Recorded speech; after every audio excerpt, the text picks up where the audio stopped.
Mi nombre es Sandra Patricia Guerrero Gómez y en este video les voy a hablar sobre la educabilidad.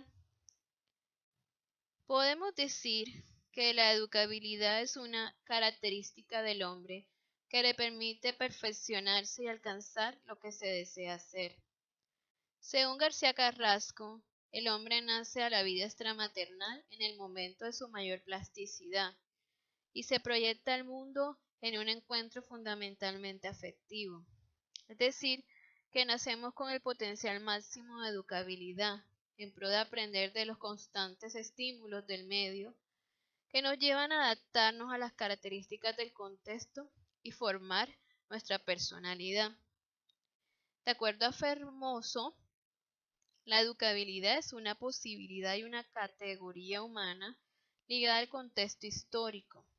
Una posibilidad porque significa la viabilidad del proceso educativo y la afirmación de que la educación es factible. Y una categoría humana porque se considera una cualidad del hombre. El hombre es educable porque tiene la habilidad de comunicarse, lo que le permite establecer una mejor relación con su entorno. Tiene capacidad y posibilidad de hacer elecciones ante las diferentes situaciones que se le presentan. Y posee una complejidad psicobiológica que lo ha alejado de las conductas instintivas y genéticas. Todo esto hace posible el proceso educativo por medio de la asimilación de estímulos y vivencias que permiten que el hombre forme su carácter y se desenvuelva en comunidad. Los límites de la educabilidad. De acuerdo con García Carrasco, los determinantes de la naturaleza humana son sus límites fronterizos, el biopsíquico, el social y el espiritual, que actuando por separado y en forma interrelacionada, definen el espacio de la educabilidad. El ser humano tiene muchas limitaciones, pero teniendo en cuenta que la espiritualidad es la base de la educabilidad, se considera que la mayor limitación de la educabilidad es la corporeidad que le pone contorno al espíritu. Existen tres perspectivas más reconocidas que han tratado el problema de los límites de la educabilidad. La primera es el pesimismo pedagógico. Esta es una postura radical que considera que todo el desarrollo personal depende de factores constitucionales, hereditarios y congénitos, dando por hecho que es inútil el proceso de educación, pues la conducta humana ya está definida por la genética y no se puede modificar. Para esta corriente, con la educación no se puede modificar la condición original del individuo, solo ejerce una presión que cuando deja de ser aplicada da a las personas la libertad de expresar su comportamiento natural. La segunda corriente es el optimismo pedagógico, que de acuerdo a Quintana se considera que en la formación de la personalidad fundamentalmente intervienen factores o causas ambientales que obran de modo decisivo.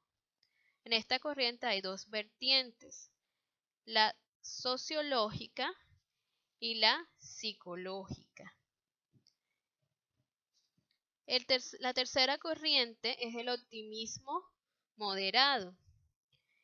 Esta es la más legítima explicación del desarrollo humano, que afirma que este es el resultado de la influencia conjunta de la herencia y del medio social, y que la intervención educativa es oportuna y necesaria, porque es posible influir en la herencia. En sí, los condicionamientos de la capacidad humana de autodesarrollo pueden resumirse en dos posturas. Limitaciones derivadas de la naturaleza del hombre, que de acuerdo a Winnicott se refiere al conocimiento actual de una determinabilidad muy individual y concreta, que presenta el problema de cuánto y en qué relación el hombre es determinado y fijado inevitablemente por la herencia. Y las limitaciones derivadas de la intervención técnica que están dadas por los actores y el medio, el educando, el educador y las situaciones socioculturales. La educabilidad se caracteriza por ser personal.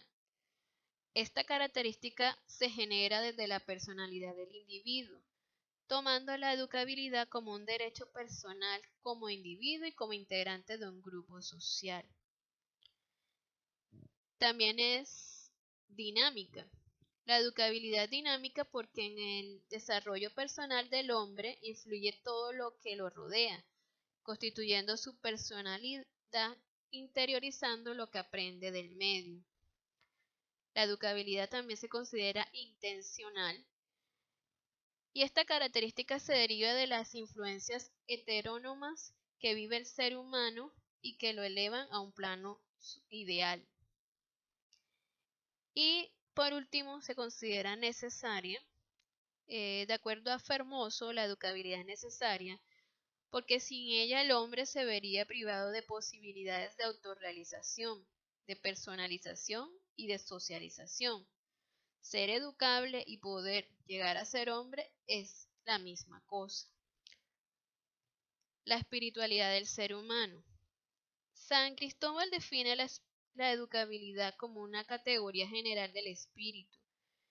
Incide en el espíritu humano y se manifiesta en sus funciones, y afirma que solo el hombre puede ser sujeto adecuado de educación, por cuanto solo él es poseedor privilegiado de la dimensión espiritual.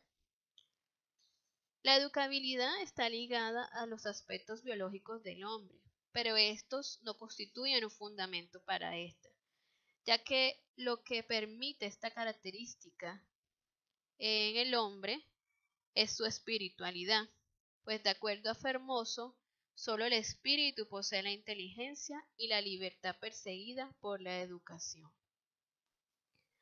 Conclusión. La educabilidad es una característica de los seres humanos que va de la mano con su espiritualidad y que se refiere a la capacidad humana de tomar los estímulos que recibe del medio, adaptarse y aprender de estos, para lograr un desarrollo y perfeccionamiento que lo lleve a lo que desea ser. Las características del hombre hacen que desde su nacimiento tenga un gran potencial de educabilidad, dispuesto a relacionarse con el mundo y formar su carácter. De las teorías que estudian los límites de la educabilidad, me identifico más con el optimismo moderado, pues siempre he pensado que nacemos con ciertas capacidades dadas por la herencia genética, pero que el desarrollo de estas depende mucho del contexto en el que nos desenvolvamos, de cómo percibimos y nos relacionamos con el medio y la idea que creemos de nosotros mismos. He podido observar en mi experiencia personal y como docente que a veces somos nosotros mismos los que nos ponemos obstáculos para alcanzar cualquier objetivo, sin considerar que todos de alguna manera podemos desarrollar las capacidades necesarias para alcanzar lo que queremos ser. Por esto, considero que resulta tan importante en nuestra labor como docente trabajar en los estudiantes las competencias emocionales y fomentar en esto las inteligencias intrapersonal e interpersonal, tan fundamentales para un correcto desarrollo de la personalidad. Muchas gracias.